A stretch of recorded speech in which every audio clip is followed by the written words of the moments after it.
Hello, it's Maxi Moye, and welcome to this week's playlist, Mark Ronson Productions. This playlist is a selection of 18 songs produced by Mark Ronson. We naturally focus on the songwriters, artists and bands who create our music rather than the talented producers who get the best from recording it. Amongst my previous playlists, I've enjoyed bringing together wide-ranging collections from legendary music producers George Martin and Phil Spector. Mark Ronson, still only in his mid-40s, has the talent and track record to one day be included amongst those music producer greats. He was born in London in 1975 but grew up in New York City, where, as a student, he built up a wide following as a DJ on the club scene. His diverse cross-genre set lists distinctively fused funk and hip-hop with rock and roll, playing songs that equally appealed to American and British audiences. As singer-songwriter, he released his debut album Here Comes the Fuzz in 2003, and by 2006 had been acclaimed for producing albums by Lily Allen, Christina Aguilera and Amy Winehouse. Ronson has impeccable family connections in the worlds of music, business, property, politics and charity work. Apart from a lawsuit for copyright infringement by his award-winning single Uptown Funk, little is reported of his life other than sustained good work and success. Indeed, at the 2016 Grammys ceremony, where Ronson won 2 awards for Uptown Funk, Jason Eiley, head of Sony Music UK, described him as a true gentleman, one of the most considerate, kind and humble artists in our industry.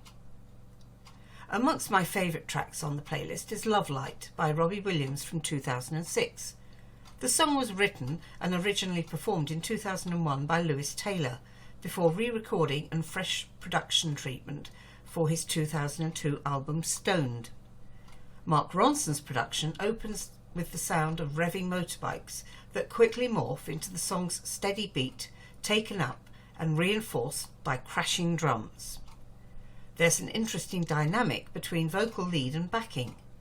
Does Robbie sound more falsetto than usual, or are the female voices just extra soulful and gutsy? Everything revolves around that sustained and mesmeric beat, which continues with motorbike variations and vinyl needle slides breaking in intermittently.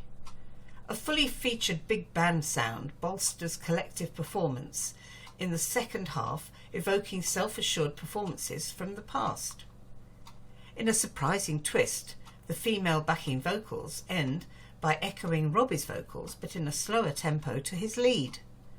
Altogether an engaging track on many levels, from the poignant original lyrics to the richly varied production components and methods. Given the focus of my playlist on musical production, it's interesting that Lewis Taylor heavily attributed his song's uptake to studio work at the sound console, saying, "Robbie Williams would never have covered it in a million years if he'd have heard the original." Even just a little knowledge of Mark Ronson, his life and work, reveals a very contemporary, multi-talented and prolific contributor to the international music scene with its myriad viewpoints, aspirations and modus operandi. He combines buckets of musical talent as songwriter, performer and producer with an exceptionally strong work ethic and razor-sharp business acumen. Mark Ronson could easily have been quietly working from the Joe Cocker Guide to Music Industry Success, summed up thus by the Sheffield Star. "I have one message for young musicians around the world. Stay true to your heart, believe in yourself and work hard." As a member of the internationally famous set, but with surprising little dirty washing in the media, he perhaps also lives life by the principles of 19th century author Gustave Flaubert.